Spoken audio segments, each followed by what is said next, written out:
welcome to A Gem of a Secret podcast. My name's Donna, telling my secrets. And my name is Coco Gem Holiday. How you doing tonight, Coco? Well, this is the first time in a very long time that I actually had a White Claw before we started filming. Because that's how we used to film back in the day.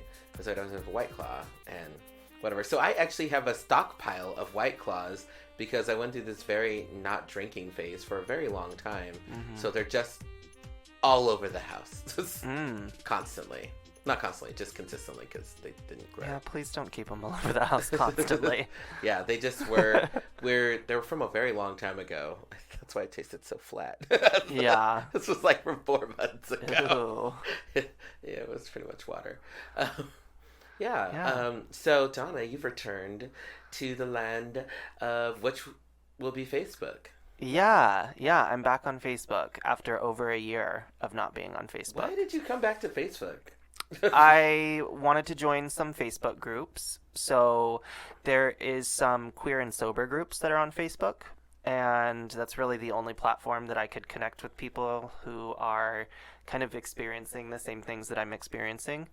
Mm-hmm. And I wanted to be able to branch out and meet some people that are kind of living the same journey I'm living. And also, I want to sell some things on Facebook Market, and that's really the best place to do it nowadays instead of going on sketchy Craigslist to sell stuff, you know. That makes sense. Yeah. Okay. Yeah. Yeah, that's really cool. Yeah, I saw your post had like 200 likes on it.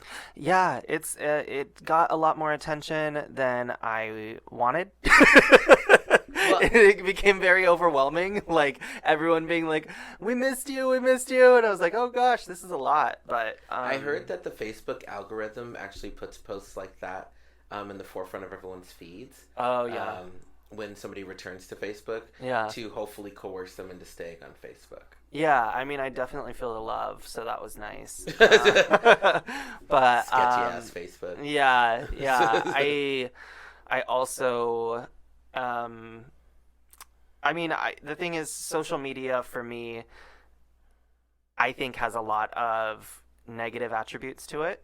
It can get very toxic. And I already, just like scrolling down, a lot of the reason why I left Facebook is because I was having a lot of disagreements with family politically, and then also just kind of really concerned with the fact that I let people who really should have no say on how I live my life or how I believe certain things, how I kind of let them like affect me when I was on. And I don't know, I've taken over a year to kind of look inward and to understand that I'm in charge of my response to those types of things, and that if I choose the path of least resistance and just kind of let it go and also just like choose my own happiness, then I can still be on these platforms, it's okay. And plus, I think it is a better way for me to stay connected. I think I've become quite a hermit over the last year, and I just wanted to kind of come out of my shell, my cocoon, new and emerged as this vibrant, new kind of person that I'm becoming. So yeah, I think, and then also take time away from Facebook can make you appreciate the good points of it more. Yeah, I've never taken over a year off of Facebook. This was a first. Yeah, Facebook is a horrible place.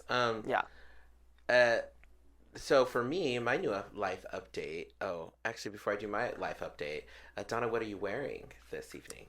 Well, you see, I have made my hair more rose gold with this new conditioner I got. So I'm just dressed as Rosalia, the Pokemon. Oh, Rosalia. Rosalia, yeah. I have a hard time pronouncing the names, I guess, sometimes, especially these newer ones, I'm used to the original 150. But yeah, I'm dressed as Rosalia. Oh, I'm dressed as a Ponita or Ponita, however it's pronounced. However, I've heard it 1,000 different ways. I have heard that name 1,000 different names. Yeah. Thank you for making me feel better by like choosing a Pokemon that had different pronunciations. And, yes. Yeah. You're welcome. So that's why I'm dressed with all white, and then I'm wearing horseshoes that did hurt to put on. And then that's why I did set my hair on fire, and that wig is now destroyed. Yeah. We're in the middle of a drought. We got to keep this place. Don't know if the fiery hair was the best choice, but you know what? It Dedication was to the craft. risky and, yeah, great.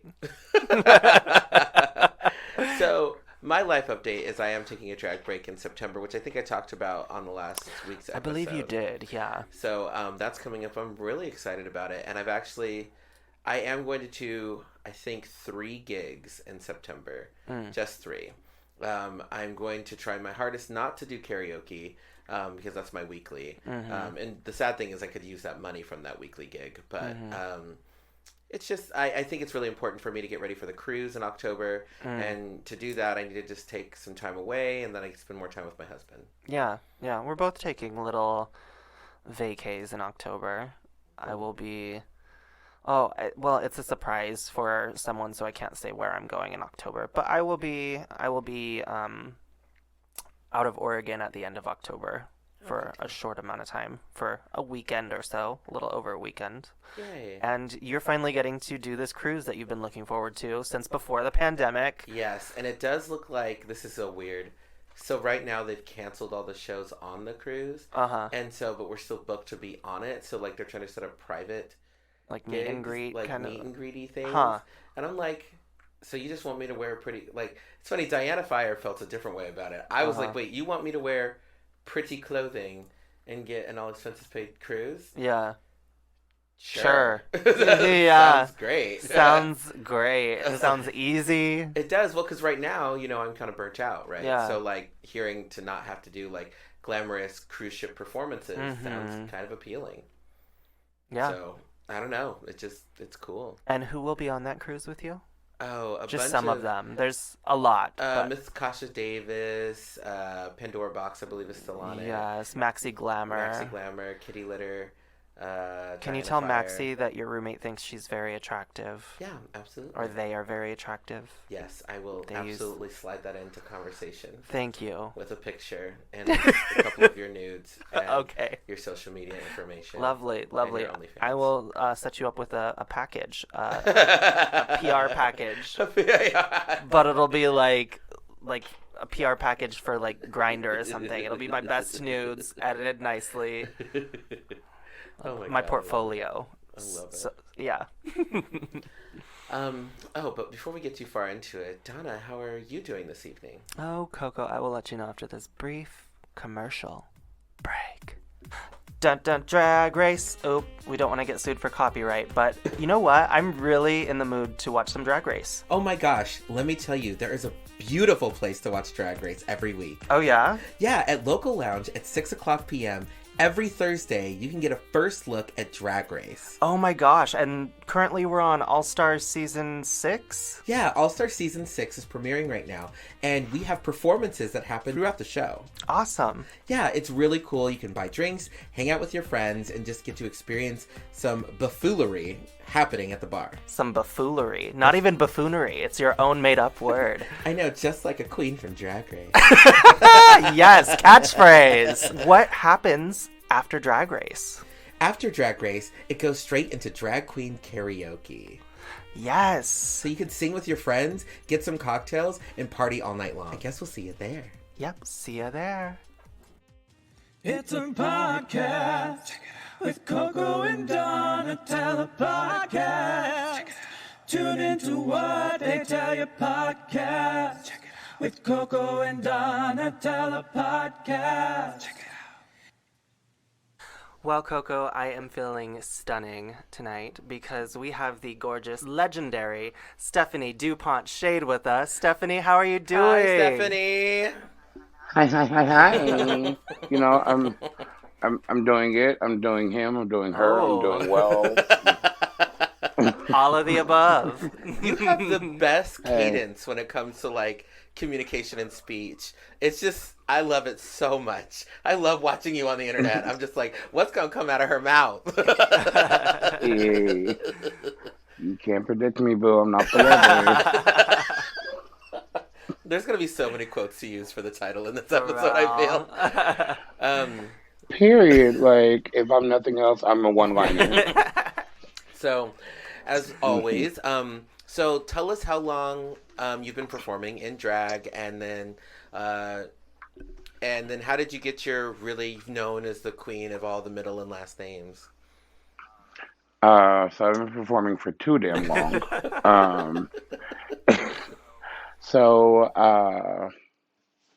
okay, so I've been doing drag and since I was getting dressed up in drag since I was 13, but I've only been performing in drag since like 15, 16. Currently 28. I'll be 29 in January. Y'all do the math. I went to public school. Uh, and yeah, so it's been a good chunk of my life, if not half my Yeah, life it so sounds like far. about half. So That's awesome. Yeah, yeah, about 15 yeah, years or so. Dang, that's insane. hmm yeah. A lot of people don't realize it, but I've been out Yeah. here in these streets. Yes, you have. Dang, that's kind of exciting, actually. It is. I'm just like, Yeah, dang. it kind of is because like so I remember the first time I ever watched Paris is Mm. Burning, and they were interviewing the two boys outside, and they're like, "Where are your parents? Where's your mother? Where's your father?" And they were the two young boys. They're like, "Oh, I do what I want. I'm out here in these streets." And I remember like, "Yo, I want to be those kids. Not the greatest of role Mm-hmm. models, but like, yo, I want to be those kids." And now here I am sitting here talking to you guys, reflecting about off of a simple question. I'm like, damn, I really You was them were. kids. Like that really, that really I was really me. was them Like, kids. Yeah. And okay. now a mother yourself to other entertainers and someone that is a mentor to other people. It's too many damn children. Well, and it's true though because it's funny. I'm going to talk at her like this whole interview. You have this ability of making people Please. feel so complete in like their journeys, and then also you have a way of identifying like the struggle of the person within 3 seconds of seeing them in the bar, being like, "Coco, come here." I'm like, "No, Stefhannie, I don't need to unpack this right now. You leave me alone." I mean, clearly you do, because like, I mean, Mother Gothel and Tangle said it best. Mother knows Hmm. Yeah. best. Like, I mean, I've always had the nurturing aspect. I've always been nurturing and caring for uh, the song for the unsung heroes. For the underdogs, for the scraps, the throwaways. Like uh, I don't know. I had a weird and intricate upbringing myself, and intricate relationship with my Mm-hmm. mother. And to put it shortly, and we're gonna dead it after that. My mother was a great mother to children that weren't Mm. hers. And so watching her do that so well helped Mm. me become who I was. So it's like me literally taking a copy out of her page, like a page out of her Yeah. book, if I can Yeah. speak, and just applying it, because at the end of the day, if I can make your life a little better, then my life is not so dumb. Yeah. I love that. Actually, I think Yeah. that's beautiful. My mom was Yeah. I when I was in preschool. When I was a preteen, gosh, why is talking hard today? When I was a preteen, because my mom was a foster care provider, my bio mom was a foster care provider, hmm and I always felt during that time of my life, from like 8 to like 14, that my mom was a better mother to kids that weren't hers for the longest time. And Yeah. so I really do identify with that struggle. Later in life, obviously, I realized that wasn't completely the case. Obviously, my mom loves me, but like, it just, I get that hit real hard. I was like, Well, yeah, especially like for me to, I know I said I was done with the issue, but it's fine. Um, like my mother was also a social worker, so like my mom was known as the Queen of Tickets because no matter what concert came to town, circus, rodeo, whatever, like if these at-risk teens in the community said they wanted to go, my mom got the tickets. Like my mom took 14 screaming girls to go see NSYNC and Britney Spears at that concert back in Y2K. So like my mom did it Yeah. all, So like I literally watched her be a mother to all the kids in the community, and at the time I didn't realize that she wasn't loving me the same way, but like it was a learning Yeah. method, so and then who's your favorite drag child? I just apply it. Who's your favorite drag child? Ooh, ooh, On the oof. spot. She just sipped a drink, y'all. She's Okay. like, wait a second. Um. So My favorite. Oh, I'm gonna sound like my mother right here. My favorite child is whoever I'm talking to at the moment. Okay. Very diplomatic answer. Absolutely. Um, I will say that some children hold a stronger, deeper Mm, connection than others. For instance, mm, Sugar Pill is my firstborn. mm. It's my fault that the world has Sugar Pill. So, both you're welcome and I'm sorry. Thank you. I really needed to hear that um, actually. Yeah. and so yeah, no, she was my firstborn. And I say she loosely, not to uh, be rude towards them. So I'm just going to change pronouns. So like they came to my drag workshop for years Mm, because I did one at the Oregon Queer Youth Summit. I did drag 101 for like 4 or 5 years, and then they decided to finally get in drag. I put them in drags, and went to the Escape with mm. them. In 6 months, they had elevated their makeup and won their first drag title, Wow. and then the trajectory from there just took Yeah. off. Um, so yeah, it's really neat. Also, some kids require more than others. Some require less. Um, some of my kids, I'm an actual mother figure to them in their like life period. Um, some I'm just a drag mother, where I've just given them the things that they needed to start up, and they've created their whole career. I have some drag kids that need that nurturing constantly, so they're talking to me damn near every day, or on the weekends or whatever. So I have I have too many kids, and so for me to say that I have one favorite, I say I don't. But if you ask them, they'll probably say Craven. So I was gonna say it was Craven He's too. lovable. I love Craven. He's my favorite. So prior to the pandemic, Stefhannie, you produced a show called Glitter Girls. Tell us a little bit about how that hmm started and how you kind of got your hand in producing. yeah. So Glitter Girls was a birthday gift to myself. Not from myself, from Calliope Carmichael's. She had asked me if I wanted to host the show. I started off as just a host, and so I said sure. And then while we were leading up to the show, I was asking all these questions. I wasn't getting answers that I liked. So then I said, hey, let me help. Mm-hmm. So then I stepped in as a Yeah. producer and had no idea what I was doing, how to do it. Learned very quickly what to do and what not to do. Um, and then I just took on the helm of Glitter Girls, and I just drove that thing Mm-hmm. everywhere. um, I was asking anyone and everyone to come and be on the show. I was never really able to consistently pay people money to like be in the show. But what was a great offset was that typically when you came in and did our show, even though we were on the second and fourth Mondays, you still made a pretty cute Mm-hmm. coin from coming to do the show. And I mean, I hated that all I could offer you was a plus one, and two drink tickets, but that's all I could offer. And so like I wasn't trying to demean anybody, and I wasn't mad at anybody, even though if they said they couldn't do it. You know, we were able to pay people after we only had made only so much at the door. Um, and so then that happened a couple times, but it wasn't always. But like I said, it was a learning curve. Ended up being my baby, my pride and joy. I really miss it. I'm not gonna lie. Uh, and who knows?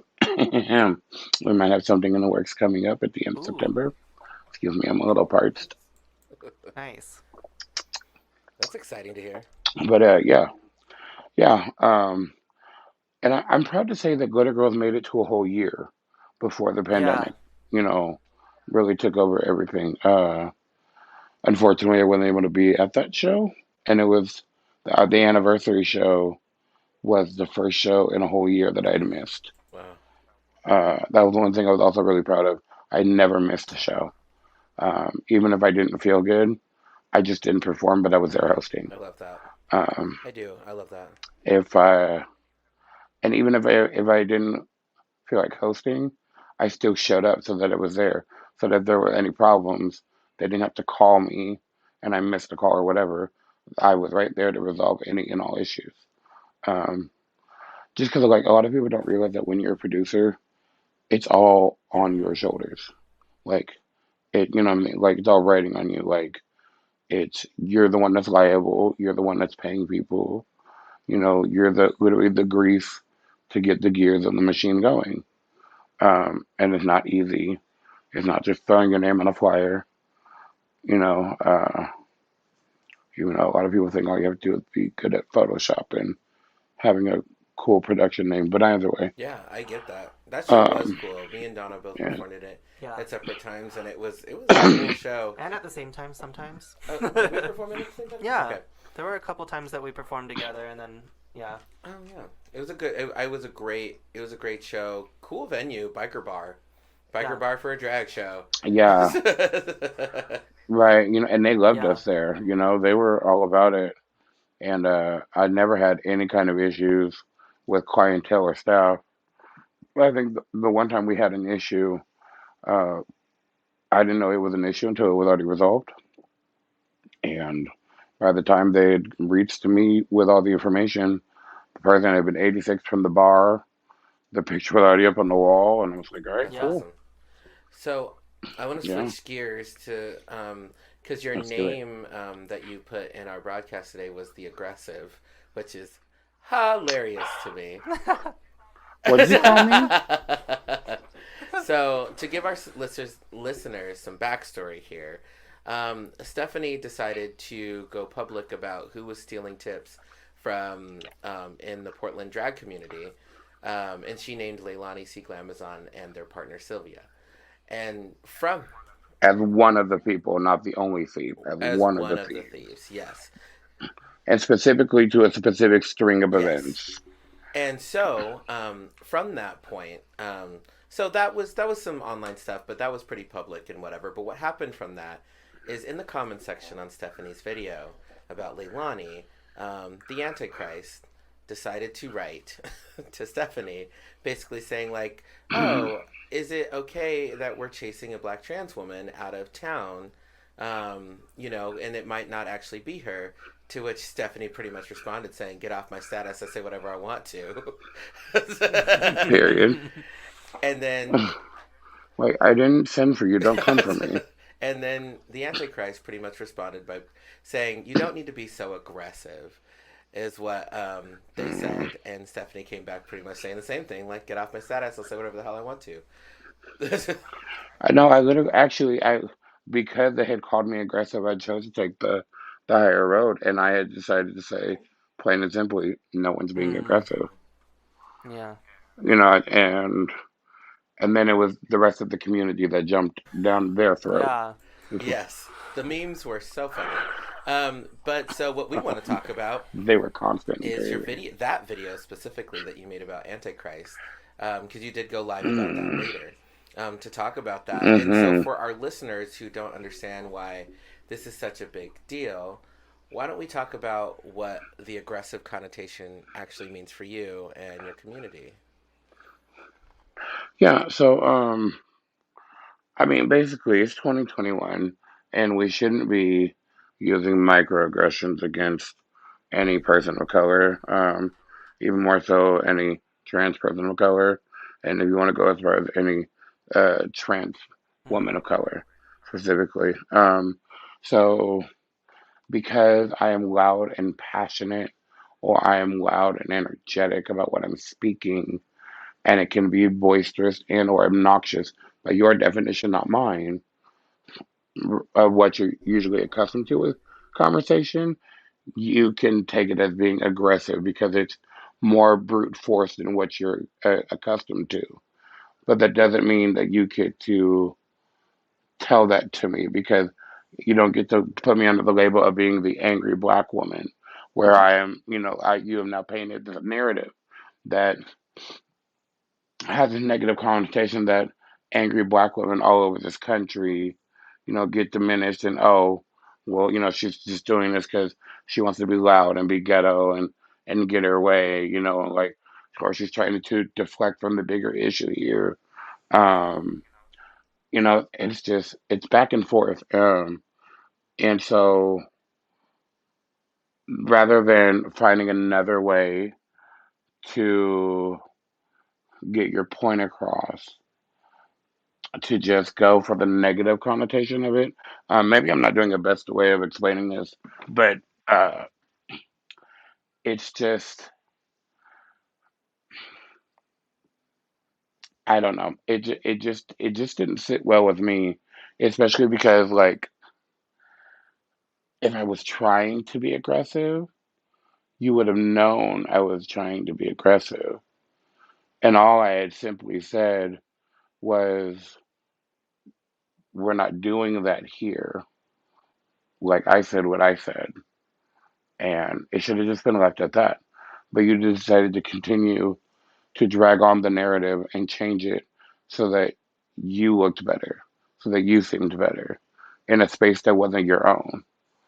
And yet again, diminishing the fact that you were also talking to a black trans woman.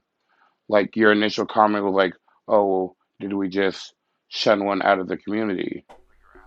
But you're asking a trans woman of color if we just did that. Maybe this is one of those situations where you just shut up, sit down, and sit back. Yeah. Maybe this isn't your conversation. Maybe this isn't your story to tell. This isn't your fight to fight. It's okay to not be there every step. Like, you can be a cheerleader from the sidelines, but you don't always have to be at the front. At the front lines. It's true. Like, It's true because that moment was really harsh for me too. Just reading it, specifically because black women are getting that narrative of whenever they're asserting themselves or being aggressive, and that narrative can often lead to black death, especially black death in black women, and nor especially I mean, trans absolutely. women. It's been happening for Mm-hmm. decades. You know, I mean, remember, Malcolm X said that the most disrespected person in America is a black woman, you know? And, like, I think today, in today's time, it can be even said that the most disrespected person in America is the black trans woman, because black trans, femmes are the the demographic with the highest death rate, is that like the highest murder rate? You know what I mean? Like, it's just time to be accountable in 2021 and just take the time to really understand the words in what you're saying, because that's the saying of sticks and stone may break my bones and words can never hurt me. That only works in kindergarten and first That's grade. T. Yeah. That's T. As you get older, that saying gets further and further from your mind and becomes so polar Yeah. opposite. My You know favorite what I thing to mean? say to people when I'm in those online dramas or I'm getting canceled online is to say, I love how people forget that I'm also human too. I have a lot of confidence, absolutely. I also do follow Right. those phrases like the modern day phrase of that is like what other people think of you is none of your business, or what RuPaul says, unless they paying your bills, pay Mm, those bitches no mind. Mm-hmm. The reality is like I can pay them no mind as much as I want to, but it doesn't mean it's not going to necessarily affect me. Oftentimes it doesn't, but every once in a while it does because Yeah. I'm human, right? right. Yeah. See, I try to live my life by the 3F rule. If you ain't feeding, fucking, or financing me, I don't care. And in order for me to care, you got to be out doing at least 2/3. I love that. I'm So, just saying. not to seem like this is a Mm. bash post against Antichrist. From my understanding, Antichrist also sent you an apology text. Is that right?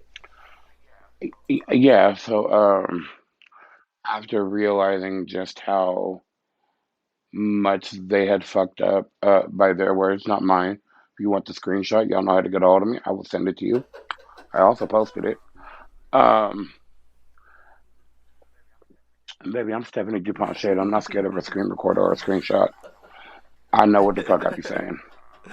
Um, they reached out and, I mean, they kind of sort of did own up to it. They didn't excuse anything. They really explained that initially they were rubbed the wrong way about me outing Leilani and C. Glamazon as the thief because and the Antichrist had also been a victim of theft that night at their show, and they didn't want to believe that it could be them, especially when they had done X, Y, and Z to help Leilani out after all of that, and da da da da. And then went on to say that when they were able to, send me money, they would for having to deal with their bullshit online.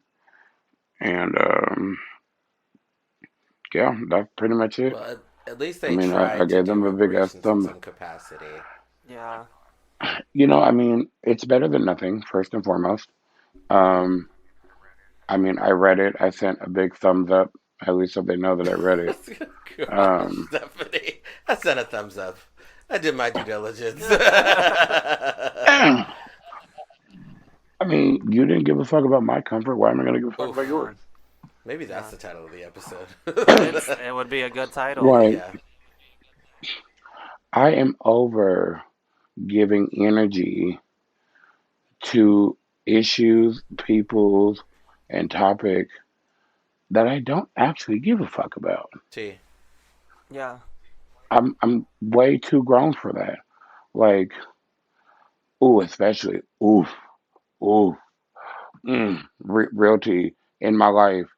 Unfortunately, I've been losing people here and there, you know, again, like other people, but whatever. Um, couple of the people that I've lost recently, or not I've lost, but like have passed away recently. I didn't really care about them when they were alive. So people want to come up to me like, "Oh, boo hoo, what was me?" I'm sorry for your loss. I'm sorry that you feel this way. I hope you can get some comfort soon. Like, oh, why don't you feel the way you knew them too? Right? I knew them. I didn't like them. That's T. And they're like, oh, you're supposed to let that go. Just because they die? If anything, I'm happy I ain't got to see their ass around anymore. Like, why? Like, why am I going to change how I feel about somebody just because they pass away? Yeah. That's true. Okay, well, I mean, I still love my mom. I lost her. I didn't get her back. Why? No, I don't play that. So yeah, so I just It's a difficult pill to swallow. I actually, long story short, I had this moment I was hanging out with some buddies like from high school in my first year of college, and we were talking about high school and whatever. And there was a girl, I don't remember her name. I'm not going to say it on the podcast. I remember her. She bullied me so bad. And we were just going through people we knew, and I was like, that one girl was so awful to me. We went on this cruise together, and she was so awful to me. And she literally made a spectacle of me and humiliated me in front of the people on the cruise, and like she was just always bullying me, whatever. And they're like, what's her name? I was like, I can't remember. And then we finally figured it out. And then one of my people were like, you know that she completed suicide, right? And I was like, oh, I didn't know that. Whoa. I didn't know that. And they're like, wow, that's just really messed up. And I was like, well, no, I said, yeah. I was like, I didn't know that she did that, and that's terribly sad. It does not negate how she bullied me for like over a year and a half. Even if she had things in her life, she made my life a living hell. Like, at the same time. I was like, so both things are true. It's sad, and she bullied me. You can still have compassion for the person because obviously they were struggling with some inner demons, but also still like feel like they hurt you, or they weren't the best. But like, I can acknowledge that those closest to them are grieving, and with grief being love with nowhere to go, don't wish that upon anybody. It just happens that I'm not grieving that person. Oh, that's a you know what I mean? Line. That's a really good line. Like, I'm not grieving that person. So it doesn't mean I'm wishing ill upon them. I just no, and you're a giving person too. Like you're always one of those girls. So that video that got posted from when you were hosting Black Trans Magic about you talking about Ellie LeBlanc. Sorry, I haven't talked to that girl in a long time. Also, she has me blocked, but It's okay. because she does. But yeah, that was a really powerful moment that you took your stage times to do. Oh. Yeah, I wanted to. Can you talk a little bit more about your Yeah. speech to Ellie LeBlunt, like Um, taking time on stage to, say so those things? it was a long time coming. Um, it was based off of issues that we had, like before the pandemic. Um, and not to breathe, life into a dead issue, but it was basically a bunch of hearsay. She said. There was no actual confirmation of like what had been said, what hadn't been said, and the source was iffy at best. And I was drunk one night and at a show, and I just heard some things and that were said about me that I didn't like, and just me being me, shoot first, ask questions later. I tried to rip the girl's wig off on stage while she was performing. Uh, Mm-hmm. Lucky for her, Shoot lucky for first, her, Oh ask my she questions knows how to god! screw a later. wig, so it didn't come off. Damn. Um, and then it just, grew from there. Things happened, this, that, and the third. And then we just didn't talk for a while. After an extended period of time, we were both in the same show at CC's. And, I went downstairs, looked at her. I said, look, I ain't trying to fight with you. I ain't trying to argue with you. I will be cool and cordial with you, or whatever. Like, I'm not trying to have a bad night with you. Like, because I really needed to make money that night. And I wasn't letting no bitch get between me and my bag. Uh, it ended up being she was willing to hash it out. We hashed it out. We talked about it. We was cool ever since. Um, from that point up until when I was on the mic, actually making the public apology, I hadn't hosted a show that she was in. You know what I'm saying? Like she hadn't attended a show that I was hosting. She wasn't performing in a show that I was hosting, and so I hadn't had the opportunity. And I knew I just needed to do it that way. So when I got wind that she was making her return to Black Magic for Black Trans Magic, and I was going to be hosting it. I knew that I was going to be giving her that very well deserved public apology. You know, my disrespect was public. My accountability needed to be public, and I can't sit here and be a woman of my word and expect to keep everybody up Gee. to one level and standard when I don't keep myself up to that standard. So I uh, Yeah. I did what I did and I said Dang. what I said. Yeah, that's I big. didn't even know it was being recorded. Like somebody already tried to come for me and they're like, "Oh, well, a recorded apology doesn't mean anything." And I was like, I mean, that's fair, except for Ellie sent me the video because her friend recorded it. I had no idea someone was recording it. Nobody told them to record it. Mm. Nobody knew I was doing this. Nobody. I was the Mm, only one who knew that I was going to be apologizing to her. right. So when she sent me the video, Right. I asked her, I was like, can I post this? Because it needs to happen. And she was like, absolutely. And so then I posted it again, like, Mm-hmm. and every year when it comes up in my memories, I'm going to be posting it just to reiterate accountability 2021. Like, I might be a real bitch, a down Yeah. bitch, a great bitch, but I still a bitch that can fuck up. Like, I still have to be held accountable. Like, I'm not untouchable. A lot of people think I am, but I'm not. Like, I fuck up too.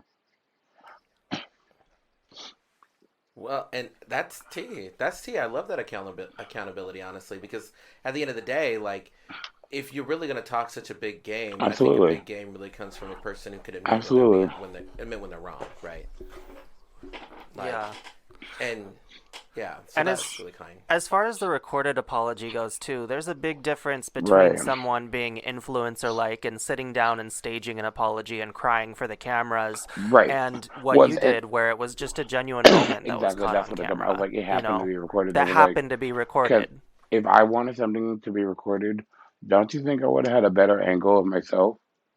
Like the video wasn't flattering for anybody. Mm. So Girl. I feel I ya. love that I tea. I love mean, that. Too. period. Oh, Like, that was funny. get me from my good side. Like, I'm a lamb of Mariah Carey. Yeah. Like, you think I'm gonna be let somebody catch me in fluorescent lighting, let alone a bad angle? Hell no. Shit, Let alone a bad ankle. Ooh, that's some let's do it. tea. So switching gears once again, I want to know Hmm. what's because you're on technically a drag break, um, even though you're still hosting gigs. So Uh, tell us what the future is for I mean, Stephanie, when it in the comes sense of to performing or hosting or whatever. performing, um, those days are numbered. Uh, hosting, I will never probably stop doing. Um, but yeah, I have a couple of things that are in the works right now. Um, that should be coming to a head soon. And if you're wondering what I'm doing, is I'm looking for my charger. um, but yeah, so I just I'm ready to be an audience member. To be fully honest with you, I I'm ready to be that audience member producer that knows everything that's going on, but doesn't have to do jack shit. Um, it's Yeah, just it's nice. I want to be able to enjoy the time with my friends when they come out to a drag show that I've invited them to. Instead of me being on stage and not being able to hang out with them because I'm doing 1,000 things at once. I want to be able to experience a drag show without having to worry about who the who's going to be up next. You know, um, or wearing if my makeup is going to last through XYZ numbers. Yeah, Oh it's yeah, it's hard to be present when you're wearing so many different hats, for sure. and So many hats, and it's like especially I'm for just you ready for to all the choose stuff that you me. do. Mhm. Yeah. I think that's amazing. And I think a lot of people that Oh have yeah, taken the time to absolutely. really look inward are more Um, people are doing that. I mean, also moving from like being a host, a performer, and a producer to just being a producer and a host. For me, I feel like that's where I thrive at the most. Like, yes, I can perform, I can slay the house down boots, but it's not Mm. it for me anymore. It doesn't make me happy anymore. You know, Yeah. like I feel like I'm getting there I mean, I'll soon, always, in some do a park and capacity. bark ballad, make bitches cry. But I don't need to buck and twirl and break my body for a couple of bucks when I can book a bitch and host a bitch Mm-mm. and make more money that way. You know what I mean? Like, let me just book this talent real quick for the show. Or you know what I'm saying? And host a show. I can still make money that way and have just as much fun and not be sore for the next 4 days because I decided to do three splits and two numbers. Girl, I feel you, especially at our age. I mean, we're both damn near 30, and I can't I can't do anymore because my At all. body's not going to Also, recover if I do anything too strenuous with it. in Portland, there's a breath of new life when it comes to drag performers. So you know what? I'll take my break. Y'all go ahead, Mm, yeah. tear up the stage, tear up the city, Yep. let the world be your oyster. I'm gonna be in the back with my Yep. joint, my Merlot, my tequila, and I'll just watch y'all have fun. Yeah. Yeah, it's definitely a different experience being 35 doing drag. Erica Clash said it best, and I've said it on this podcast before. me and Diana Fire and Erica Class were sitting down right after Camp Wanakiki, and we're just talking about the shows and the performance levels, and it was just like, she's like, drag is really hard on my body, and we were just like, yeah, because this is probably both when me and Diana are like, what, 33 probably at the time, and we're like, yeah, like, oh yeah, it's super hard on my body, and she was just like, she's like, yeah, I can't, like, it's gonna kill me. Because she did some really high energy numbers where she flops around the floor, literally like flopping around doing those numbers. And I don't know how I was like, I can't even Chanel and Chad Michael and Kennedy Davenport and fucking Alyssa Edwards is out here just bugging and twirling like ain't no tomorrow. No, mama, she's not that nimble. She's not that quick. Baby. She's gonna jump over that candlestick and burn herself, mama. So as we get to the end, I need to ask you a question. If you were ever caught in a bar fight, what 3 drag entertainers would you want to fight alongside you, and why? Yeah, no, I think I'm gonna just go with all of them. So I would want Alexis Campbell Star, Takara Campbell Star, and Arcadian Campbell Star. Good choice. I'm not even going. No cap. I think that's a great lineup. That's not for fantastic. Real. And they've always been so kind to me and given me opportunities in the city. Right. I was, also, first living here. So if they weren't available, it would definitely have to be my. I'm glad you chose them. My Shade family next, but it would definitely be Hot Pink Shade, Kwanzaa Shade, and Kimber. Like, Flawless, I love you. I love you so much. But you way too pretty for me to try to fuck it up in a fight. So I'm going to just need you to sit on the sideline and let us take care of this. Like, I know the bitch can fight, but that bitch is... Look, if we ever walk a fucking ball up the house, gorgeous. We need you for face category. Like, bitch. Face, right. Yeah. Like, oh. Like, I ain't still there the message to all of my madness. She's beat. Mama, she's beat. You think I'm gonna be the reason why? Woo! Gosh. No, I ain't cracking that porcelain. Oh my goodness. So our last question that we always ask too is, do you have any upcoming gigs that you're excited about or things that I'm just gonna promote everything at Local Lounge. I don't care what it is, whether it's a brunch or it's a show of Sue from corporate, or it's, Cool Dad or Drag and Drop or Drag Danger Zone, Black Magic, Black Trans Magic, especially Black Trans Magic because I'm your hostess each and every month for that. Just any show at Local, I fully support and endorse. You can't go wrong, and it's just really great. And it's just nice to see a beacon like that in the community again. And no, this ain't sponsored. No, Coco ain't paid me no money. Y'all don't try it. And yeah, last but not least, I miss my Tushy Douchey, and I can't wait to see her again. Yeah, I do miss her. She'll be back tomorrow, right? God, the first. No, is it tomorrow the first? Tomorrow's the first. She will be here tomorrow. Tomorrow is the first. Yeah. God, she is just the epitome of chaos. So much chaotic energy. Oh, by the way, she's staying with us. I know. I figured. I figured as much. She's I'm like so getting excited ready. for the project You see her, that she's I'm like, coming up with Toucan Duncan. I figured as much. Toucan Duncan. Oh my god, I hate and love her so much. Do you know that song in Sound of Music? How are you gonna solve a problem like Maria?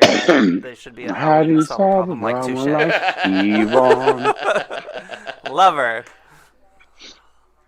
I even messaged her. I was like, Yvonne. I was like, what is that? She was like, I finally picked the middle name. Girl, it's a drag name. You ain't gotta have a middle name, but okay. That's a French ass name, Yvonne. Okay. Now I gotta give Britt one too. It's a French ass name. That's the meme that I sent. That's the meme that I sent in the group chat when she Britt said has a middle name. It's a French ass name. Elizabeth. I love her. Does Britt have a middle name? Elizabeth. Britt Elizabeth Britt Neon because Elizabeth. their Neon. initials Oh, spell good Ben. heavens. Well, that does bring us to the end of our episode. Yes. Thanks. I know. You Thanks so much, did Stefhannie not. / The Aggressive, for being on our podcast today. I'm just reading the name here. I do want to say one last thing. If you have listened this far, we did name names in this episode. I know that's ruffled some feathers in the past, but also pay close attention to what we said because we didn't say anything inflammatory. We were processing things. We were referencing Period. names. And Also, that's my something name that is Stefhannie. is allowed. Motherfucking Can be done. Duponche. Yeah. I said what the fuck I said. Again, I'm not scared of a screenshot Yeah. or a screen recording. If you had a problem with anything that I have said, you know how to get a hold of me, and we can talk this out like humans. But don't be bitter, and don't be pity patty, and don't be petty, and especially don't be petty page.